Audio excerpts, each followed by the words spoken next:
The German Benedictine monk, Abbot Anselm Grün, notes that Jesus was evidently an experienced therapist. He could diagnose anyone. Once, he took aside a deaf and dumb man so that he could give him special treatment. The man had evidently been struck dumb, so he needs a protected space in which he can venture to speak again. Blindness is often connected with not wanting to see some things. But Jesus touches the blind man tenderly. He smears his eyes with spittle and lays hands on him. Since the first treatment isn't completely successful, Jesus lays hands on the man's eyes once more, and then the blind man can see clearly. Jesus knows what each individual feels and how to awaken new life in them. The leper can't bear himself. You can hear the hesitation in his question. If you choose, you can make me clean. Because he rejects himself, he feels an outcast, completely isolated. So great patience is required before those who reject themselves can accept care from outside. The healing takes place in several stages. Jesus had compassion on him. He stretched out his hand and touched him and said, I do choose. Be made clean. The first step in Jesus' therapy consists in compassion. The Greek word for compassion means being moved in the gut. Jesus allows the leper to enter the area of his vulnerable feelings. And then he stretches out his hand. He creates a relationship with the sick person. He doesn't treat him as an object. He offers his hand and makes contact with him. He embraces him. That's what the word compassion really means. But by touching a leper, Jesus makes himself unclean. He dirties his hands. He doesn't just see the inner bitterness and the accumulated resentment from the outside. He touches the other person in their leprosy. There are many who prefer to steer clear of such people. They have the impression they'll be infected by them. But Jesus does not have this fear. Jesus stands by the other person. The community of the church is called to reach out to those who are excluded. Those who are at the edge of any system or excluded from the group invariably hold the secret for the conversion and wholeness of that very group. Only as the people of God receive the stranger, the sinner, and the immigrant do we discover not only hidden, feared, and hated parts of our own souls, but the fullness of Jesus himself. The church is always converted when the outcasts are re-invited back into the temple.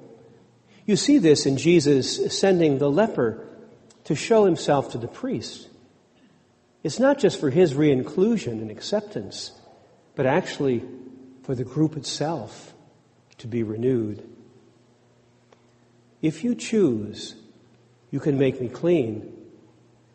Jesus wants to make the leper clean because Jesus is living inside of God's covenant love, and there is no one outside of God's love. Living within a community of love does not come easily. It's always costly. Jesus told the leper not to tell anyone, but then he went out and began to proclaim it freely and to spread the word so that Jesus could no longer go into a town openly. The leper was restored into community, but Jesus became the one who was outside. Jack Shea wonders, when crutches were thrown away, did Jesus limp after the running cripples? Did Jesus' eyes dim when Bartimaeus saw? Did life ebb in Jesus when it flowed in Lazarus? When lepers leapt in new flesh, did scales appear on the back of Jesus' hands. The Gospels say Jesus felt power go out from him, but neglect to say whether at that moment pain came in. Did the Son of God take on ungrown legs and dead eyes in the terrifying knowledge that pain does not go away, only moves on? Shea is capturing an essential element of the covenant that Jesus made with us. The Eucharist doesn't just make Jesus present. It also makes present Jesus' sacrificial death for us. As we say in the Eucharistic prayer, Jesus died for us and for the many. At every Eucharist, we memorialize the gift that Jesus made of his death. But that memorial includes the sacrificial gift of everyone who has imitated Jesus' selfless love and sacrifice. In the Eucharist, the sacrifice of Christ that we memorialize includes the sacrifice of all who have died, however unconsciously, for the many. Every time we show compassion and enter into someone's vulnerability, Christ is present. Every time we reach out our hand and touch someone in need of comfort, Christ is present. Every time we set aside our own freedom to stand instead in someone else's shoes, Christ is present. Every time we treat someone with gentleness, being careful so as not to break the bruised reed or extinguish the smoldering wick, Christ is present.